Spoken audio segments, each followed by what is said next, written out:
Bonjour, je pense que les Palois sont là, ils doivent nous entendre, on ne voit pas, on n'a pas le retour, mais j'imagine que vous êtes très nombreux pour écouter Benoît Beckers.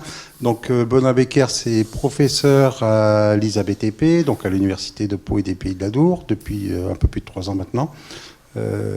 Il anime la chaire physique urbaine donc, au sein d'un laboratoire commun. Avec une équipe qui commence à être nombreuse. Ils sont 7 maintenant, ou 8. Une de plus. Voilà, une de plus. Il nous vient de l'UTC auparavant. Avant, il est allé à l'Université Polytechnique de Catalogne. Voilà, et il travaille donc sur la simulation numérique des effets de radiation solaire pour la lumière et pour la thermique. Vous allez voir des applications particulièrement intéressantes et particulièrement dans le cadre du projet ICIT2S. Voilà. Donc je lui laisse la parole. Merci, c'est bon. Donc bonjour à tous. Donc à cette occasion, je voudrais faire une présentation un peu plus large que ce que vient de rappeler Christian et parler des chemins de la physique urbaine, de ce que c'est que la physique urbaine, et avant ça un peu de ce qu'on voit tous les jours à la télévision, mais de manière incomplète. Il y a 200 ans, en 1800, il y avait 1 milliard d'êtres humains sur Terre. 3-4% d'entre eux vivaient dans des villes. Aujourd'hui, nous sommes 7 milliards, donc c'est déjà considérable. Mais puisque plus de la moitié des humains vivent dans des villes, la population urbaine a été multipliée par 100, ce qui est déjà assez inimaginable. En plus il y a d'urbains et plus ils occupent de place. Donc l'étalement urbain est encore plus rapide que la croissance urbaine, qui est déjà exponentielle. Et donc toutes les études, d'ailleurs pas très nombreuses, parce que c'est un sujet difficile à étudier, qui essayent de voir l'influence directe de ces villes sur le climat, sur le manque d'autosuffisance alimentaire, sont toutes extrêmement alarmistes et montrent en tout cas que ce problème est non seulement redoutable, mais très peu étudié et très peu contrôlé. Ce n'est pas le seul cas. Parmi les autres grands problèmes que nous devons affronter à notre époque, c'est un peu toujours la même chose. C'est ce que vous voyez tous les jours, le plastique, l'acidification des océans, etc. Le désastre est là, ça empire. Depuis qu'on en parle, c'est pire. Donc c'est un peu désespérant. Mais dans le cas de l'urbain, il y a un élément encore en plus, quelque chose qui est unique. C'est que, à ma connaissance, c'est le seul cas, on n'essaye même pas de répondre à la question. C'est-à-dire, personne n'essaye aujourd'hui, c'est un sujet tabou, de réfléchir à comment on devrait construire nos villes. Et ça, c'est assez redoutable. Et le laboratoire, donc l'équipe de physique urbaine, s'est donné comme ambition d'essayer de répondre réellement à cette question. Alors pour ce faire, je vais revenir loin en arrière, parce qu'il va falloir se mettre d'accord sur ce que c'est qu'une ville. Et aujourd'hui, les archéologues sont à peu près d'accord qu'il y a 5000 ans, dans certaines régions du monde, et particulièrement dans le croissant fertile, mais jusqu'en Inde ou au Pakistan, se sont construits très rapidement un certain nombre de villes qui avaient comme caractéristique qu'elles n'apparaissent jamais seules, mais en série, et elles jalonnent des grandes routes commerciales ou, très rapidement, maillent des territoires. Et cette conception correspond beaucoup plus à ce qu'on sait aujourd'hui des premières villes que l'idée qui pourrait paraître plus naturelle, selon laquelle on aurait d'abord fait des petits villages, les villages auraient grandi, et puis peu à peu, ce serait devenu des villes. Non. En réalité, la plupart des villes qu'on connaît aujourd'hui ont été planifiées, elles ont une date de fondation en un jour donné, et le but, c'était de permettre le commerce à longue distance, qui était devenu nécessaire grâce à la croissance des économies. Et donc l'invention des villes vient en même temps que l'invention de l'écriture, qui est une autre nécessité, l'invention de la roue, des techniques améliorées dans tous les domaines. Les villes sont d'abord de grands entrepôts qui jalonnent ces routes commerciales. Donc c'est déjà un petit effort qu'il faut faire, c'est se rappeler que les villes, c'est d'abord des points sur une carte. Et puisque ces villes ont été construites à un moment donné, elles ont été planifiées. Alors voici une de ces toutes premières villes, telle qu'elle a pu être construite à partir des travaux des archéologues. Elle se situe actuellement en Syrie. C'est une ville presque parfaitement circulaire. La raison, elle est immédiate. Elle a une muraille pour se protéger d'ennemis. Et la muraille coûte cher, donc la plus grande surface avec le plus petit périmètre, c'est le cercle. Et c'est quelque chose que les humains ont découvert tout de suite. Il y a une autre série de villes qui adoptent une forme, je dirais, encore plus humaine, là où justement l'importance de la muraille est moindre. Donc là, on est à Lascaux, on est encore quelques milliers d'années plus tôt, et vous voyez que les premiers tracés que nous connaissons des êtres humains montrent déjà des beaux carrés, des angles droits, des réseaux. C'est quelque chose, les neurosciences d'ailleurs ont fait des découvertes assez amusantes là-dessus. Les coordonnées cartésiennes n'ont pas été inventées au XVIIe siècle, elles sont dans notre cerveau depuis des milliers et des milliers d'années, et beaucoup de villes, parmi les plus anciennes, adoptent de manière plus ou moins précise cette forme de réseau orthogonal. Là, vous avez une ville qui est 2 fois plus ancienne que celle que j'ai montrée avant, mais là, les archéologues ne sont pas tout à fait sûrs d'appeler ça une ville. Ce n'est pas parce qu'il n'y a pas de rue et qu'on accède dans les bâtiments en marchant sur les toits, c'est parce qu'ils n'y ont pas trouvé de monuments. Alors la raison pour laquelle les archéologues donnent tellement d'importance aux monuments, c'est probablement parce qu'ils sont influencés par la situation actuelle, où ces énormes zones résidentielles qui s'étendent sur tous les continents aujourd'hui, et qui n'ont aucune monumentalité, eh bien nous refusons, avec raison, à les appeler des villes. Et donc je pense qu'on transpose un peu ça sur des temps dont on sait beaucoup moins, et il est tout à fait possible qu'il y ait des monuments qui n'aient simplement pas été découverts. Et cette monumentalité, c'est le trait particulier des villes par rapport à d'autres habitats d'animaux sociaux. Si on pense aux abeilles, par exemple, les abeilles essaiment, elles font des ruches, elles maillent un territoire. Elles, ce qu'elles aiment bien, c'est l'hexagone, nous, c'est le carré. Bon. On pourrait dire qu'on est juste un animal comme les autres et qu'on construit nos villes depuis quelques millénaires comme les abeilles le font depuis un moment donné, puisque ça n'a pas toujours été le cas non plus. Mais ce que les abeilles n'ont pas, c'est justement cette nécessité de construire un bâtiment trop grand ou un bâtiment qui ne sert à rien, quelque chose qui va devenir un monument. Alors je pense qu'on ne raisonne pas toujours assez correctement sur ce qu'est un monument. Vous avez un roi, un prince, un tyran, il fait construire un grand palais, et puis quand il meurt, toute la population va détruire le palais, parce qu'ils sont contents qu'il soit mort. Et puis ils s'arrêtent et puis ils disent « Ouais, mais c'est nous qui avons construit le palais, et puis maintenant les gens viennent nous voir de loin, ce serait dommage de le détruire. » Et c'est à ce moment-là que le palais devient un monument, parce qu'il a changé de propriétaire, il a changé de fonction. La plupart des monuments, c'est ça leur histoire. C'est-à-dire que pour qu'un monument appartienne à tout le monde, il faut qu'il ne soit plus à personne. Il faut qu'il ait changé de fonction, il faut que ce soit devenu autre chose. Et un exemple très récent, c'est l'incendie de Notre-Dame de Paris. Ça fait mal à beaucoup de gens qui ne sont pas des chrétiens, qui ne sont pas des Français, qui ne sont pas monarchistes, et qui pourtant considèrent que le monde sans Notre-Dame de Paris, ce serait une catastrophe, comme la même chose que pour les pyramides, ou le Panthéon, le Parthénon, etc. Donc cette monumentalité, elle est très compliquée, parce que elle ne peut pas apparaître d'emblée, même si elle peut être prévue par l'urbaniste. On ne peut pas décréter un monument. Alors j'ai montré ici une image, une reconstitution, bien sûr, du phare d'Alexandrie, parce qu'il y a une légende très parlante sur ce phare. Il paraît que l'architecte avait fait écrire, comme c'était obligatoire, ceci a été voulu par notre roi bien-aimé Ptolémée Philadelphe. Et ça, il l'a fait écrire sur une plaque de plâtre, dont il avait prévu que quelques dizaines d'après, elle s'effriterait, elle disparaîtrait, et en dessous, il y avait la vraie inscription, qui disait « Sosastre », c'est le nom de l'architecte, moi, ouais. J'ai construit ce phare pour servir le Dieu et pour la sécurité des navigateurs. Et donc, vous voyez que la vraie fonction n'était pas celle qu'on proposait au début. Et le phare d'Alexandrie est un exemple d'un monument qui sert à quelque chose. C'est plutôt exceptionnel, hein, la plupart des monuments. Le colosse de Rhodes, probablement, ne servait pas à grand-chose. Les pyramides, non plus. Mais ce qui est très important, c'est cette idée que ce monument doit appartenir à tous. C'est ce qui rend les villes humaines beaucoup plus intéressantes que les ruches d'abeilles, qui se ressemblent toutes, à des petits défauts d'adaptation près. Alors, la monumentalité, elle nous apporte déjà un problème. Ça veut dire qu'on ne peut pas tout planifier.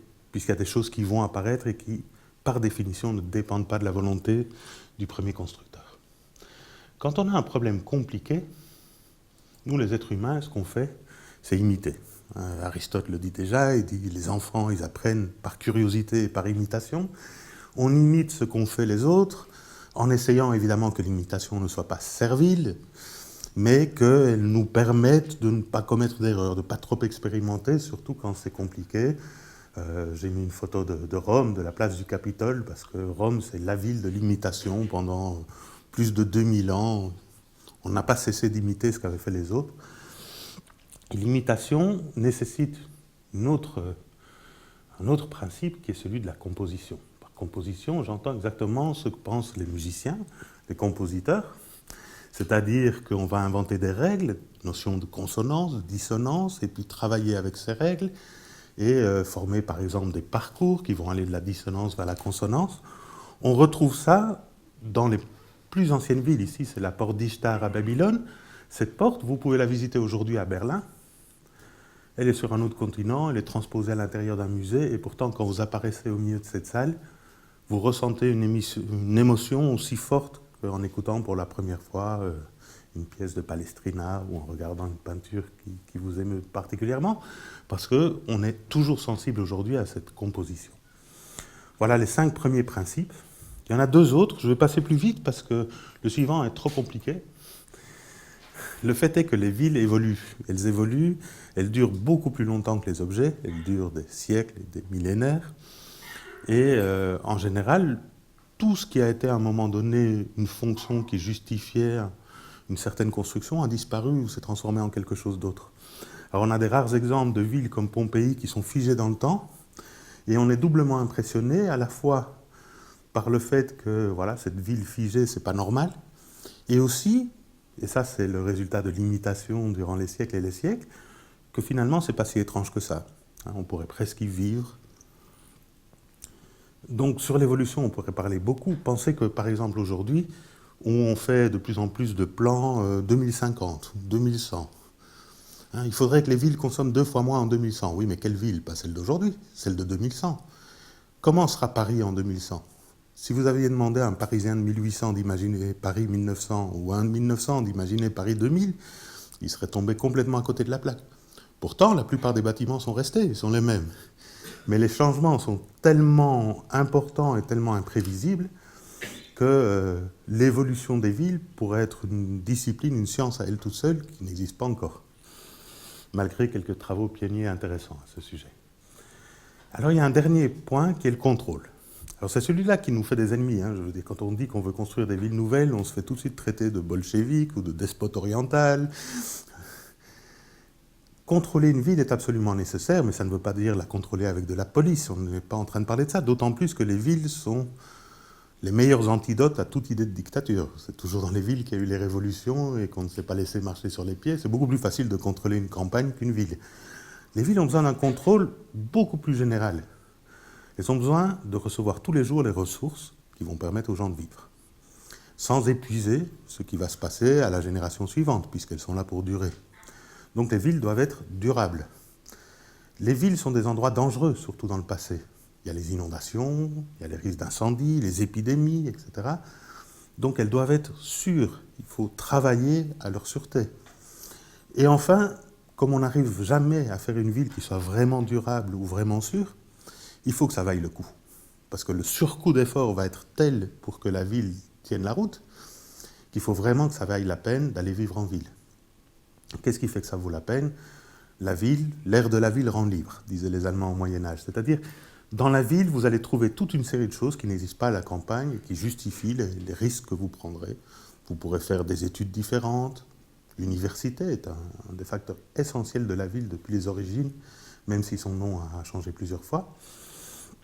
Et donc, les villes doivent être contrôlées de manière à être, alors je le dis en anglais, ici en bas du PowerPoint, parce que c'est les mots qu'on trouve dans tous les articles scientifiques, smart, safe and sustainable.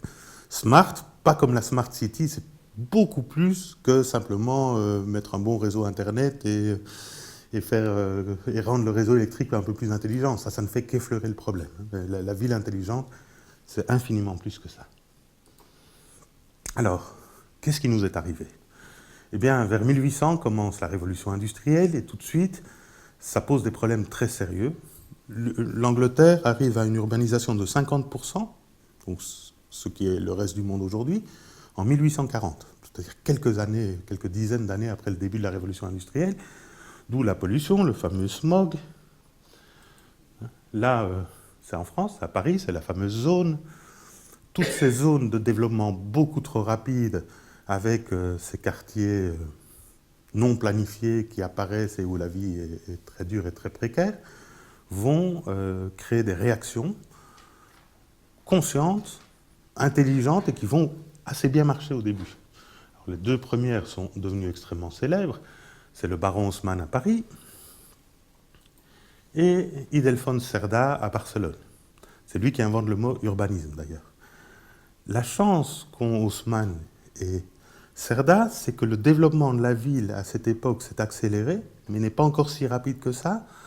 Les problèmes sont encore prévisibles et on peut encore se faire une idée, c'est-à-dire on peut encore se faire un modèle de la ville telle qu'elle est et des solutions qu'on voudrait adopter.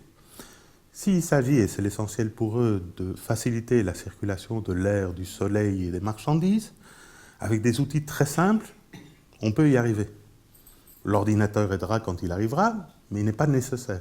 Et donc effectivement, des solutions tout à fait crédibles et positives sont trouvées, et de fait, les quartiers qui ont été développés à cette époque sont pratiquement devenus touristiques aujourd'hui.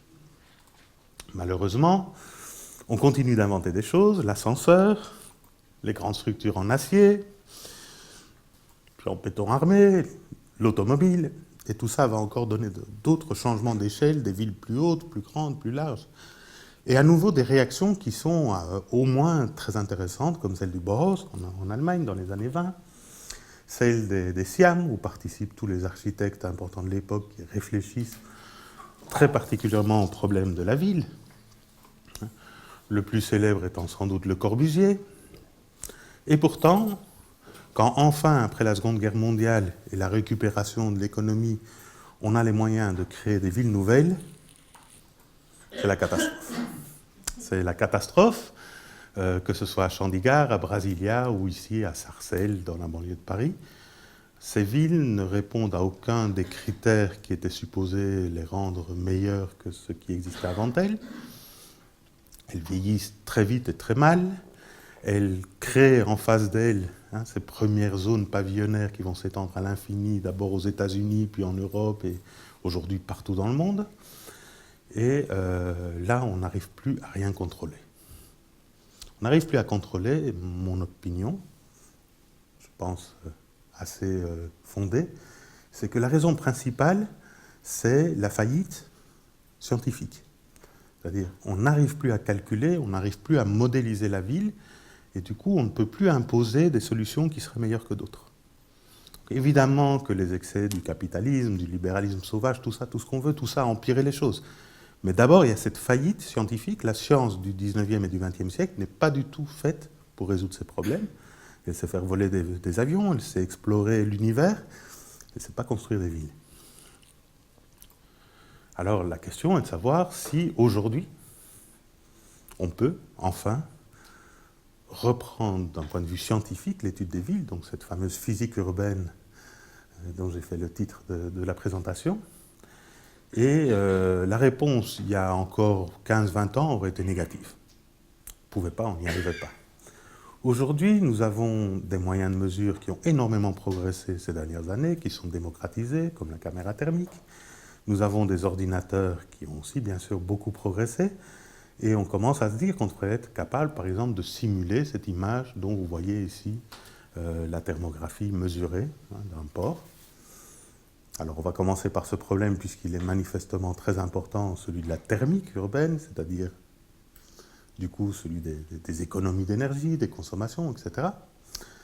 Rappelons simplement qu'en thermique, on a 3 manières de transmettre la chaleur par conduction, convection et rayonnement, et qu'en 1973, suite à la guerre du Kippour, il y a un choc pétrolier, un premier, suivi d'un autre en 1979, et que très rapidement se mettent en place des politiques en Europe, la principale zone touchée, de manière à faire la chasse au gaspillage, comme on disait à l'époque, réduire les gaspillages, mieux isoler. Isoler, ça veut dire s'occuper de la conduction. Évidemment, la conduction ne vient pas seule, il y a de l'inertie en thermique. Donc, si vous voulez faire un petit schéma électrique qui représente le problème, vous l'obtiendrez avec des résistances et des capacités. Et vous avez remplacé un bâtiment par un schéma facile à résoudre, même avec les techniques disponibles au début des années 70, en sacrifiant évidemment complètement la géométrie. Le bâtiment, vous ne le reverrez plus jamais. Alors, ces méthodes dites nodales et très simplifiées, elles se justifiaient au départ, elles permettent d'avoir des ordres de grandeur, elles ont un certain intérêt didactique, elles n'ont jamais résolu aucun problème. Ça ne sert vraiment à rien. Pourtant, aujourd'hui, on ne fait que ça dans tous les bureaux d'études, on appelle ça en français la STD, simulation thermique dynamique. On n'a jamais vu que l'utilisation d'un programme de STD nous ait vraiment enseigné quelque chose qu'on ne connaissait pas avant. Alors, ce qui est arrivé dans des disciplines entre guillemets plus sérieuses, c'est qu'à un certain moment, on est passé de ces méthodes nodales qui ont été utilisées partout. Au début, c'était la seule chose qu'on savait faire. On est passé à la famille des éléments finis. Je vous montre ici, par exemple, un exemple plutôt tardif. C'est utiliser les éléments finis pour des calculs thermiques de satellites. Pourtant, c'est très important la thermique, puisque les satellites sont soumis à des différences de température très violentes et qui portent des instruments de mesure, en général, très fragiles. L'ESA, par exemple, continue d'utiliser les ARAD et ZATAN, qui sont des méthodes nodales, et a beaucoup de mal à passer aux éléments finis, mais ils y viennent. Voici un calcul qui a été réalisé à Liège il y a quelques années, et qui montre qu'on pourrait faire la même chose pour un bâtiment, voire un bâtiment très compliqué, voire tout un quartier de ville, puisqu'on sait modéliser des objets assez complexes aujourd'hui. Alors pourquoi on ne le fait pas? La raison principale, c'est que la thermique urbaine est un problème important, je dirais même essentiel pour l'avenir de l'humanité, c'est reconnu par toutes les grandes instances, et si vous faites un zoom sur un bâtiment en particulier, c'est insignifiant.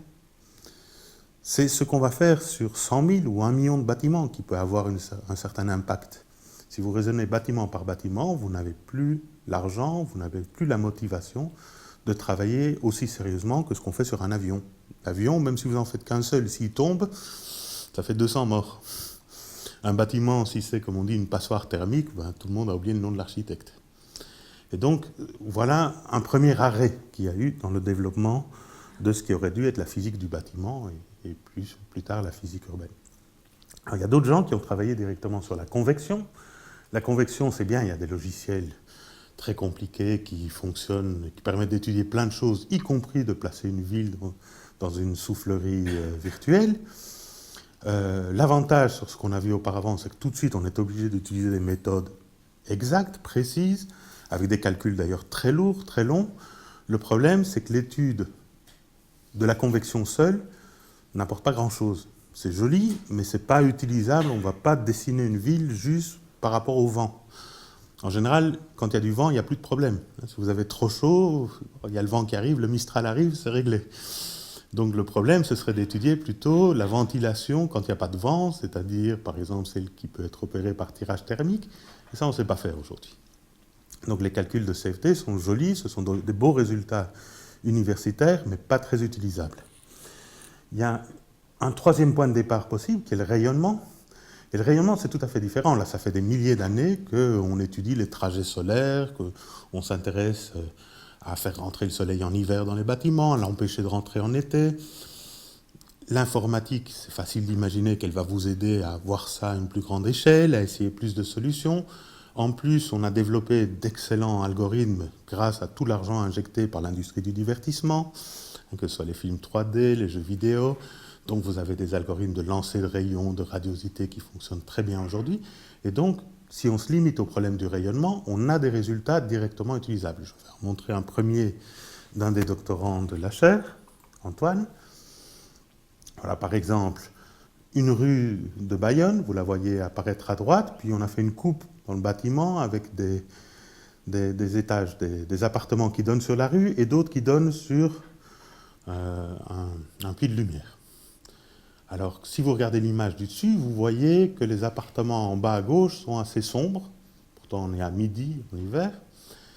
L'idée est de placer un miroir qui va faire rentrer plus de soleil dans le puits de lumière. Et vous voyez en bas qu'effectivement, on a un gain qui paraît important de lumière naturelle, là où on en avait le plus besoin. Ce qui est intéressant ici, c'est que ces solutions de placer des miroirs pour rediriger le soleil, elles sont pas mal utilisées dans le monde méditerranéen, mais que nous sachions beaucoup moins ou pas du tout sur la côte atlantique, parce que la première idée qu'on a, c'est qu'ici, il y a quand même souvent des nuages, donc ça ne sert plus à rien, donc ça ne vaut pas la peine. Ce qui est intéressant, c'est qu'aujourd'hui, on dispose des données climatiques et des ressources informatiques, et Antoine en a développé d'autres qui lui permettent d'avoir des calculs assez rapides que pour tester plein de choses sur toute une année. Et donc, il a défini une notion de jour aveugle, c'est-à-dire les jours où vraiment on ne peut pas travailler, on ne peut pas lire un livre dans cet appartement sans allumer la lumière électrique. Et donc, il remarque que dans l'appartement du bas à gauche, à Bayonne, c'était le cas de 65% des jours, et à Barcelone, de pratiquement 50% des jours. Avec le miroir, à Barcelone, tous les jours deviennent suffisants du point de vue de la lumière naturelle. À Bayonne, il y en a encore 4% où de toute façon on ne pouvait rien faire parce que le soleil n'est pas sorti d'entre les nuages, hein, qui restent des jours aveugles, mais la diminution est tellement forte que bien sûr ça justifie l'intérêt qu'on pourrait porter à ça. Donc on arrive, grâce à la simulation, à donner des réponses pas intuitives du tout, parce que celle-ci n'est pas intuitive, d'ailleurs moi je pensais plutôt le contraire au début de l'étude, et on peut dire à la mairie de Bayonne, par exemple, que s'ils pensent développer des systèmes avec des miroirs, ils seront certainement satisfaits des résultats qu'ils obtiendront dans ce genre de configuration. Alors, bon, ce que se sont dit pas mal de collègues, c'est qu'il serait temps maintenant de commencer à résoudre le problème thermique complet. Mais ils l'ont fait avec ce qui était disponible, ce qu'on appelle la co-ingénierie. On va prendre un peu des programmes à gauche et à droite. Donc, naturellement, une méthode nodale pour la conduction, du CFD pour la convection, et puis par exemple du lancer de rayons ou de la radiosité pour le rayonnement. Alors ça c'est l'histoire des pommes pourries et des pommes saines. Vous avez un cajot avec des pommes pourries et des pommes saines, et bien sûr les pommes saines vont donner la leçon aux pommes pourries qui vont redevenir saines. Malheureusement, le second principe de la thermodynamique nous dit que ce qui va se passer, ce sera toujours l'inverse, et dans le cas où vous utilisez un programme lent et exact avec un programme rapide et faux, vous n'aurez pas des résultats rapides et exacts. Vous aurez des résultats lents et faux. Et c'est évidemment ce qui arrive. Donc malheureusement, ce genre d'études n'ont pas beaucoup de sens. Elles produisent ce qu'on appelle gentiment des usines à gaz parce que ça manque de cohérence dans la logique entreprise. Donc nous, on s'est dit qu'on pouvait éviter ça en faisant des études avec la méthode des éléments finis, enfin, et par exemple la radiosité, où on peut avoir des résultats pas très rapides, mais aussi exacts qu'on veut. Donc au moins, on se garantissait d'éviter l'usine à gaz. Ça demande de modéliser la ville. On a commencé par un modèle très simple avec 4 boîtes, puis on a fait un modèle un peu plus compliqué qui nous a pris des mois et des mois, et un modèle qui était directement son propre maillage. Et on a eu les premiers résultats en 2018. Vous voyez à droite la simulation sur un modèle très simplifié. On était content parce que les ordres de grandeur étaient bons. En 2019, sur le modèle plus détaillé, c'est encore plus intéressant. Donc ici, je vous montre une image, mais on a toutes des séquences, donc des petits films avec des thermographies mesurées et simulées qui correspondent assez bien. Donc on sent qu'on est sur la bonne voie. Alors évidemment, on pourrait, à partir de là, se dire maintenant, il n'y a plus qu'à rajouter les fluides et on aura le problème complet. C'est pas ce qu'on va faire. C'est pas ce qu'on va faire parce qu'on prendrait le risque de se lancer dans quelque chose de très prématuré, vu tous les problèmes, d'ailleurs très intéressants, que nous sommes en train de découvrir dans le domaine encore limité auquel nous nous sommes astreints. Je n'en montrerai qu'un seul qui vous donnera un peu l'idée. Ici, je ne parle même pas de simulation. On a une caméra thermique, une vraie. On se promène dans une rue en hiver, on pointe la caméra thermique vers le haut. Et comme vous voyez, les températures de surface sont très fraîches, en général en dessous de 5 degrés, y compris les fenêtres, alors que c'est du simple vitrage. On en déduit que cette rue est abandonnée. En fait, on se trompe, parce que ce que nous montre la caméra thermique, comme d'ailleurs une caméra normale en lumière visible, ce n'est pas ce qui se passe, ce n'est pas la température des fenêtres ou de ce qui se passe à l'intérieur, c'est la réflexion des spéculaires, c'est-à-dire les fenêtres se comportent comme des miroirs, et elles réfléchissent le ciel. Et donc ce qui est froid, c'est la température du ciel. Donc il est possible de corriger cette image, c'est ce qu'a fait Jairo, en faisant un modèle très simplifié de la rue et en recalculant tous les angles pour voir d'où vient la lumière, le rayonnement infrarouge qui est mesuré. Et en corrigeant l'histoire, on est rassuré. Non, la rue n'est pas déserte. D'ailleurs, les gens chauffent et ils perdent plein d'énergie et participent pleinement au bilan carbone de la ville de Bayonne. Donc, tout ça pour vous dire que même sur la mesure, en fait, on n'a pas de référence. Dans l'urbain, tout est compliqué. Pour commencer, on ne sait jamais exactement ce qui se passe à l'intérieur des bâtiments, on ne sait pas comment ils ont été construits, on a perdu les plans depuis longtemps, les matériaux, c'est encore pire, d'autant plus qu'ils ont vieilli, ils ont changé. Donc on a une très mauvaise connaissance de l'objet. On a beaucoup de difficultés en simulation aussi, bien sûr, en particulier puisqu'on ne sait pas bien donner les conditions limites, les conditions initiales du problème. Et il ne faut pas non plus trop se fier de la mesure. L'idée, c'est que si on fait de la mesure et de la simulation, on apprendra un peu des erreurs des deux méthodes et on pourra progresser. Alors je voudrais aller un peu plus loin. Le but de ce laboratoire, c'est bien sûr de construire la ville idéale. Pour ça, nous nous proposons déjà de nouveaux sujets, avec la proposition d'une chaire junior et de nouvelles thèses qui devraient commencer sur le thème de l'acoustique urbaine, un thème qu'on a laissé un peu de côté jusqu'à maintenant, et c'est bien dommage, sur la mesure de la lumière naturelle, sur la géométrie. On a montré que faire les choses à la main, c'est un peu lent. Et donc, on voudrait commencer à se poser sérieusement le problème de la ville idéale du XXIe siècle. La ville du XVe siècle, elle est là, c'est parfaite. Elle est parfaite selon les critères de l'époque. On vient de découvrir la perspective. On est très sensible à ces qualités esthétiques issues de la vision perspective précise, mathématique. Donc voilà, la ville idéale, c'est la città ideale, c'est le nom du tableau attribué à Francesco Laurana au XVe siècle. Mais pour nous, la ville idéale n'est certainement plus comme ça. On a d'autres exigences. Donc, par rapport à ce que j'ai raconté au début de la présentation, il y a un des principes de la construction des villes sur lesquels on ne travaille plus assez aujourd'hui, c'est-à-dire sur l'imitation. On a pris les mauvaises habitudes de croire qu'il fallait tout recommencer à zéro à chaque fois, que tout était permis. Ce n'est pas vrai. On sent bien que, quand vous regardez un peu des idées d'architectes un peu folles sur les villes de demain, il y a la moitié, elles sont achetées à la poubelle. C'est impensable. Des villes souterraines, par exemple. Il faudrait qu'on soit vraiment très nombreux pour accepter d'aller vivre dans une mine. Donc, il y a beaucoup de choses qui limitent la possibilité de concevoir une ville.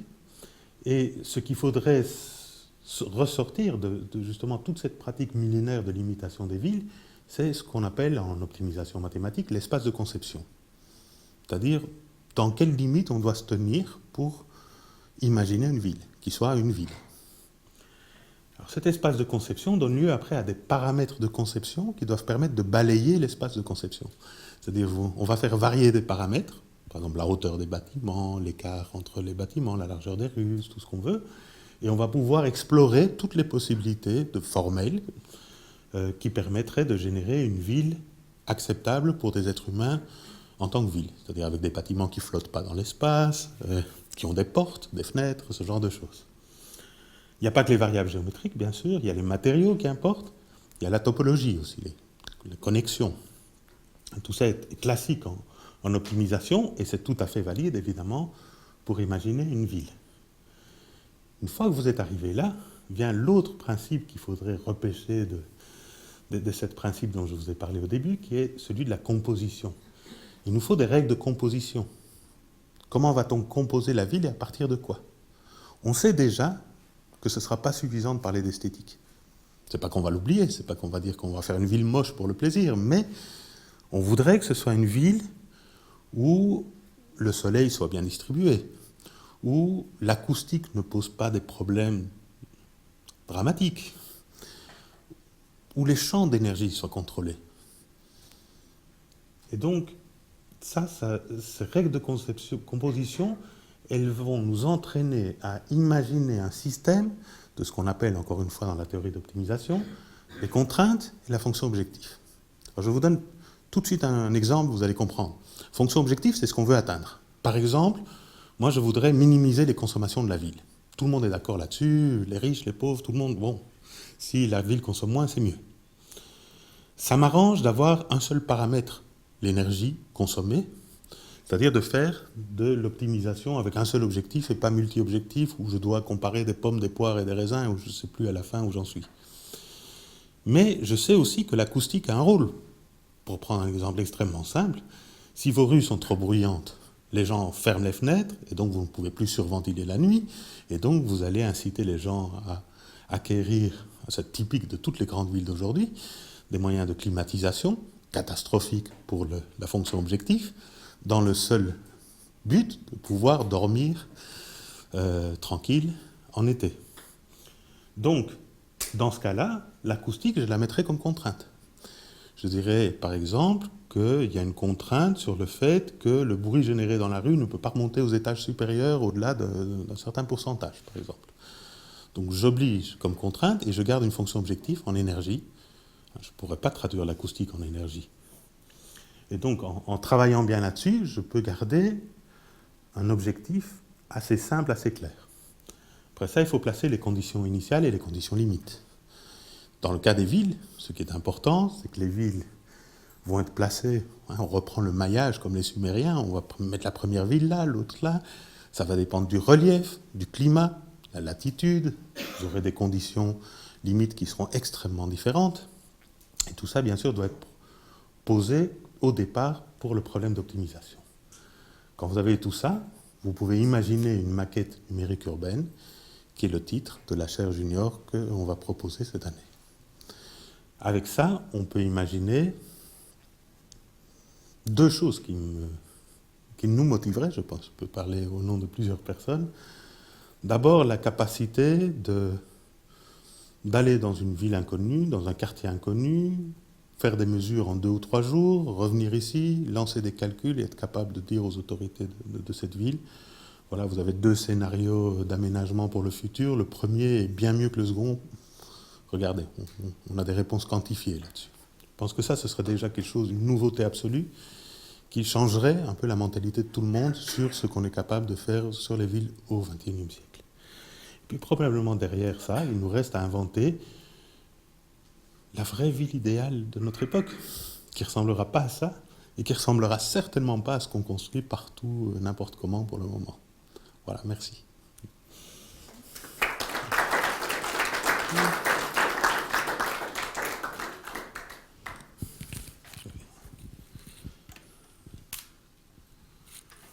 Je te rends le micro. Merci beaucoup, Benoît. Je crois qu'après cette conférence particulièrement intéressante, particulièrement ouverte, il est possible qu'il y ait des questions dans l'assistance et il me semble que Benoît se fera un plaisir d'y répondre.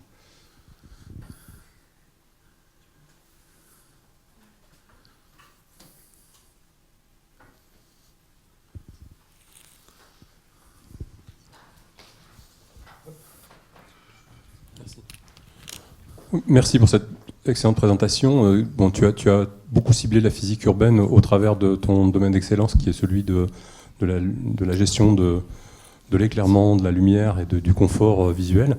Est-ce que dans le cadre de la chaire que tu penses développer, les aspects des autres conforts, acoustiques que tu as un peu évoqués, thermiques que tu as bien sûr évoqués, bien-être au sens global et gestion du cadre de vie finalement, est intégré? Alors, oui, bien sûr. Il faut arriver à voir le problème globalement, mais ce qu'on ne peut pas faire, c'est sacrifier la cohérence physique du problème. Ce qui a été fait trop souvent, j'ai donné un exemple qui paraîtra peut-être un peu méchant, mais c'est absolument vrai. Si vous mélangez un peu les logiciels n'importe comment, vous obtenez des résultats qui ne servent absolument à rien. Donc pour le moment, notre souci, il est plutôt d'arriver à obtenir le modèle géométrique, d'arriver à faire des campagnes de mesure qui nous donnent des informations réelles, d'arriver à retrouver des choses par la simulation. La première fois qu'on a utilisé les éléments finis en aéronautique, ce n'était pas pour faire de nouveaux avions, c'était pour vérifier qu'en effet les avions qui volaient bien. Les gens étaient très contents de retrouver des résultats logiques. Ça ne servait à rien, mais au moins ils disaient, bon, cet avion qui vole, on a démontré qu'il vole. Et nous, on en est là, évidemment. C'est-à-dire que pour le moment, on serait déjà très content d'arriver, et je pense qu'on a plus que des pistes là-dessus, à montrer que les techniques développées par souvent des siècles et des siècles d'empirisme fonctionnent bien. Qu'elles sont souvent des optimums, au moins des optimums locaux. Déjà, trouver ça, ça rassure. Ça se dit qu'on n'est pas complètement perdu. Et à partir de là, évidemment, l'objectif final, comme tu as compris, c'est vraiment d'arriver à donner des réponses et des idées nouvelles sur les villes de demain qui devraient être très différentes des villes d'aujourd'hui, puisque les contraintes et les conditions ont tellement changé.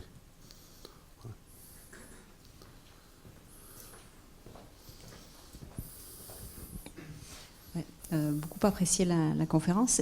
Juste une question, vous avez parlé effectivement des schémas sur la ville 2050, etc. Ce sont des études prospectives qui ont été produites, qui donnent quand même beaucoup d'éléments sur ce qu'on considère être notre ville idéale. Finalement, ce sont des éléments aussi d'entrée sur les contraintes qu'on se donne en 2050. Vous utilisez quand même ces exercices prospectifs qui sont probablement différents en fonction des lieux, des villes, des aspirations des pays, même ça pourrait être aussi culturel. Ces aspirations, même si on sait qu'il y en a qui sont des contraintes qu'on a, des contraintes de durabilité énergétique, etc., de fourniture. Est-ce qu'il y a ces éléments-là qui peuvent éventuellement rentrer en compte dans des modèles qui se construisent ? La réalité est très cruelle, c'est-à-dire les résultats n'existent pas. Vous avez par exemple l'exemple, voilà. Il y a des gens qui, pour des raisons idéologiques, pensent qu'il faut verdir les villes. C'est ce que fait la mairie de Paris. On va mettre des surfaces verticales vertes, des surfaces horizontales vertes. On sait déjà que ça ne sert à rien. Donc on ne peut rien apprendre de ça. Mesurer quelque chose qui n'a pas d'effet, c'est ce qu'il y a de plus difficile. Et donc aujourd'hui, on n'est pas sorti d'un débat idéologique qui est pire que ça, parce que les gens qui interviennent sur la ville, ils ne s'appellent plus des urbanistes, c'est des aménageurs. Donc d'entrée, ils ont déjà renoncé à l'idée de penser la ville. Ils sont là pour bricoler. Et si vous dites que vous êtes plus ambitieux, vous attirez leur foudre, c'est ce que je vous disais, on vous traite de bolchevique pratiquement. Pas tout le monde, j'exagère, mais aujourd'hui, on est vraiment dans un état de tabou. Donc il est faux de penser qu'il y ait des travaux vraiment utiles sur la ville. L'Organisation des Nations Unies a un programme qui s'appelle Habitat, qui fait les statistiques et les études les plus intéressantes et au moins les plus globales qui existent aujourd'hui, et qui est demandeur de ça. Ils savent qu'il y a un problème. Mais vous n'avez pas en face de laboratoire qui essaye de donner les réponses. Réellement, il n'existe pas. Donc on va vous dire, mais l'important c'est la mixité sociale. Je veux bien, mais la mixité sociale dans quoi ? La mixité sociale dans un clapier, ça n'apporte pas grand-chose. Donc on donne des réponses idéologiques à des problèmes scientifiques, et ça ne nous aide pas beaucoup. La question de l'idéologie et de la géopolitique dans les villes, elle est quand même... La question de l'idéologie et de la géopolitique dans la construction des villes et dans les aspirations, elle compte aussi dans les espaces qu'on se construit. Et effectivement, ils peuvent ne pas être tout à fait objectifs en termes de qualité, de résultats, etc. Et est-ce que ça, finalement, cette prise en compte-là, elle est dans des paramètres dont on a une maîtrise moindre, est-ce qu'elle est aussi prise en compte dans ces modèles-là ? Est-ce que cette modularité de la construction de la ville qui n'a pas de cohérence physique, finalement, elle peut être intégrée à un modèle, doit être intégrée à un modèle ? Alors, ici, je ne voulais pas rentrer dans trop de détails non plus, parce qu'on pourrait parler pendant des heures et des heures, mais quand vous regardez les travaux de Haussmann à Paris, ou de Cerda à Barcelone, ou même les travaux qui ont été faits à Barcelone dans les années 30 par le GATPAC, sous les influences de Le Corbusier, ils ont été extrêmement critiqués à l'époque. Extrêmement. Ce qui s'est passé, c'est qu'ils se sont quand même imposés, et qu'après coup, on s'est dit, finalement, c'était pas si bien, c'est pas si mal. Comme la Tour Eiffel, si vous voulez.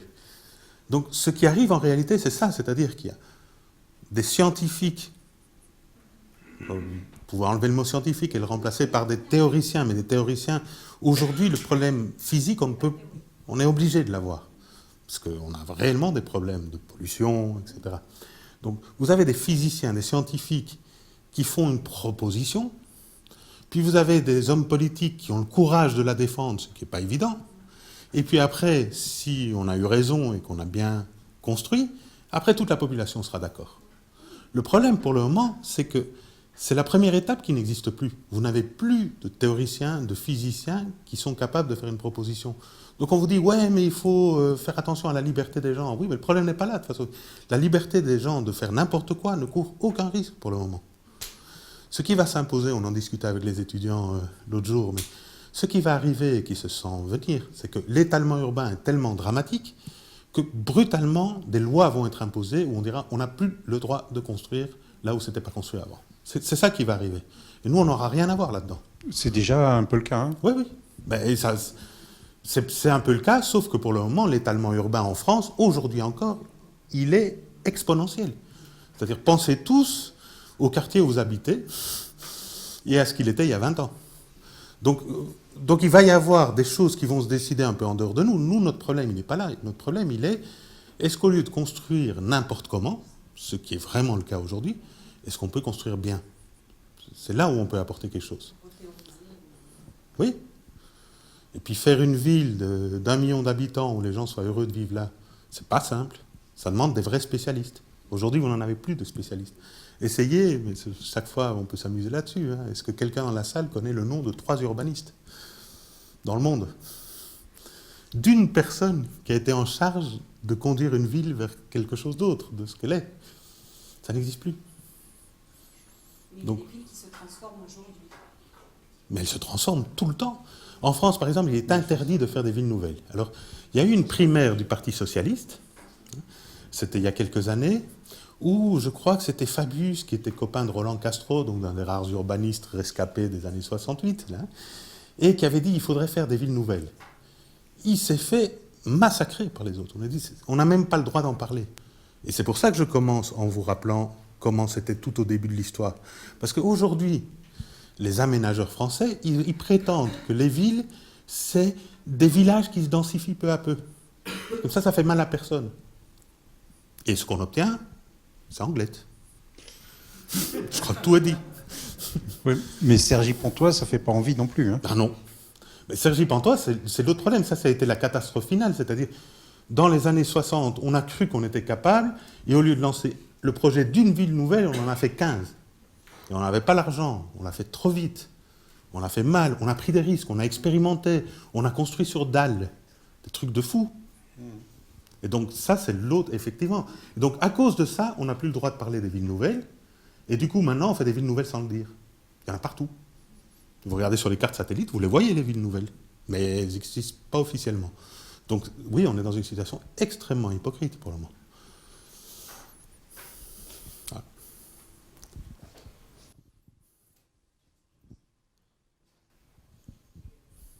Bonjour, merci beaucoup pour cette présentation qui me touche d'autant plus par mon rôle de futur architecte, justement. Et donc moi, j'aimerais revenir sur les règles de composition. C'est vrai que je trouve très intéressant comment vous parlez des fonctions objectifs VS contraintes et comment faire pour que les contraintes viennent servir ces fonctions objectives. Enfin, c'est tout le cœur de notre métier finalement.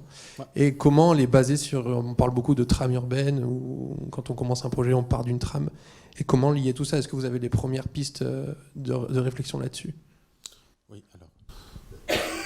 Il faut faire très attention là-dessus parce que souvent, dans les bureaux d'études, et en particulier dans les bureaux d'architecture, on imite la science. Donc on emploie les mêmes mots, on dit qu'on fait de la science et on n'en fait pas. Donc il faut faire très attention à ça. Combien de fois on a entendu parler des architectes parler de multi-échelle, etc., ou d'optimisation? L'optimisation, c'est une partie des mathématiques qui a des règles très précises. Donc vous ne pouvez pas dire, ouais, la contrainte et la fonction objective, ça va être, je ne sais pas moi, la coulée verte. Et... Non. Si vous n'êtes pas capable, et souvent on ne l'est pas, de préciser beaucoup plus fermement ce que vous dites, vous n'êtes pas capable de le calculer non plus. Si vous n'allez pas le calculer, ça ne sert à rien d'utiliser ce langage. Donc nous, ce qu'on essaye de faire, c'est de poser, mais ça va nous prendre des années, hein, je ne sais pas pour la semaine prochaine, mais j'aimerais que ce soit pour la semaine prochaine, mais vous savez, ils sont si lents, les jeunes, aujourd'hui.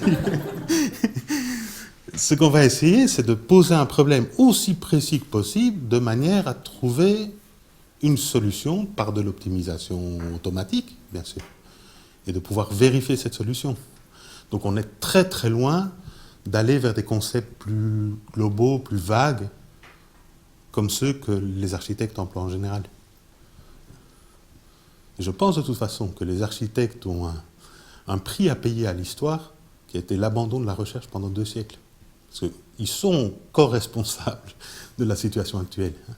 Le fait que dans les écoles d'architecture, dans le monde entier, c'est pas ici, c'est pas à Bordeaux, non, c'est partout, on ne fasse plus sérieusement de la recherche depuis 2 bons siècles, ça a un coût exorbitant sur ce qu'on voit aujourd'hui. Je te conseille, si tu ne l'as pas déjà fait, de lire Rem Koolhaas. Il raconte des choses à mourir de rire sur les architectes aujourd'hui. Vous avez un quartier, ça c'est à Atlanta. Il y a un bureau d'architectes qui est en train d'inventer le nouveau centre d'Atlanta. Un truc très puissant. Et quelques pâtés de maisons plus loin, il y a un autre bureau d'architectes qui a exactement le même projet, un peu à côté.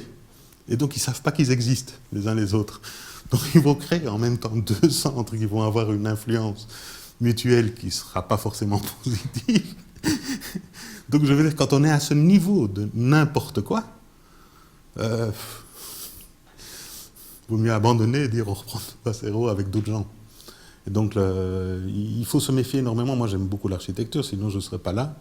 Je travaille d'ailleurs dans notre équipe, nous avons autant d'architectes que d'ingénieurs, mais on n'accepte pas de prendre les défauts de l'architecture. Voilà, il faut qu'il souffre.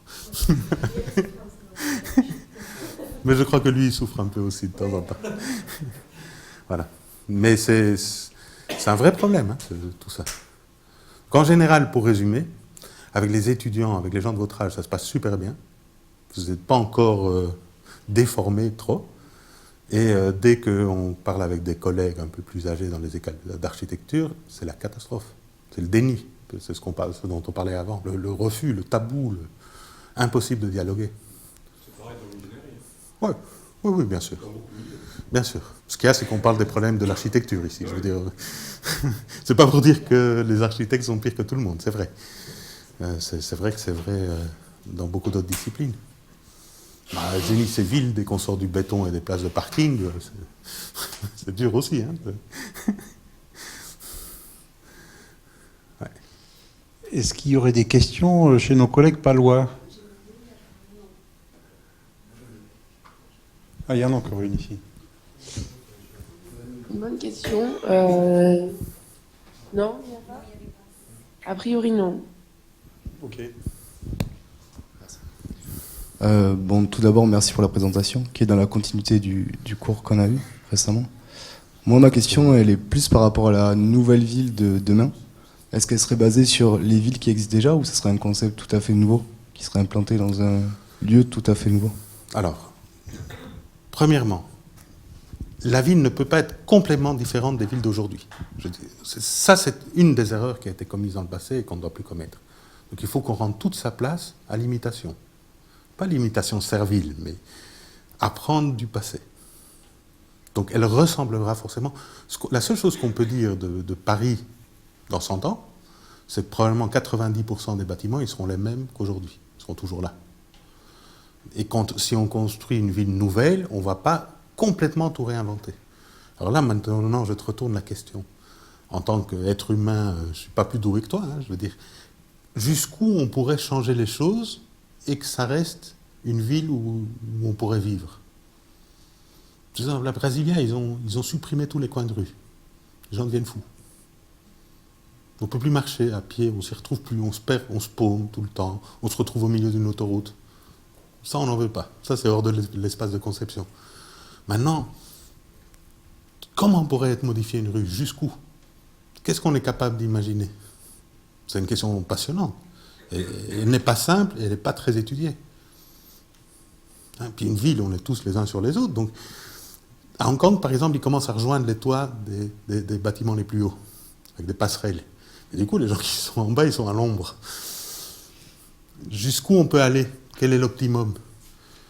Hein? Évidemment, le problème des tours, qui est un problème débile d'origine, hein, c'est le problème que Le Corbusier n'a jamais voulu accepter, mais c'est vous passez votre temps à descendre, à marcher 300 mètres et à remonter. Donc vous dites, ah oui, il faudrait faire des passerelles et ça irait mieux.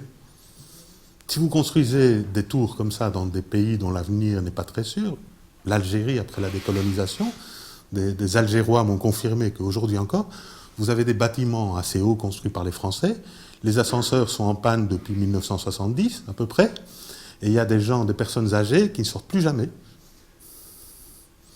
Donc, le problème de la maintenance aussi, de faire des choses raisonnables sur lesquelles après le problème principal de ce qui se passe en Chine pour le moment, toutes ces villes et ces tours qui se construisent à une vitesse inimaginable, mais avec une qualité telle qu'elles naissent vieilles, elles vont toutes se lézarder en même temps. Même le gouvernement le plus puissant du monde, qu'est-ce qu'il fera quand il devra détruire 3000 tours? Donc, définir cet espace de conception, définir jusqu'où on peut aller pour faire une ville nouvelle et différente des autres, qu'est-ce qui la rendrait vraiment différente, etc. C'est des questions dont on peut dire qu'aujourd'hui, elles ne sont pas vraiment étudiées. Elles sont amusantes.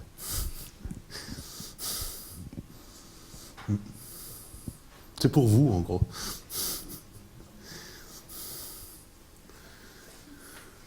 Il faut en profiter. Hein, si les générations d'avant n'ont pas fait le boulot.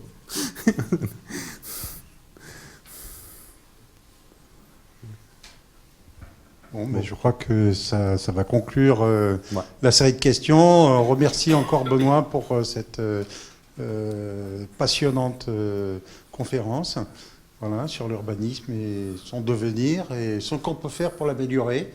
Voilà. Merci encore. Merci à vous.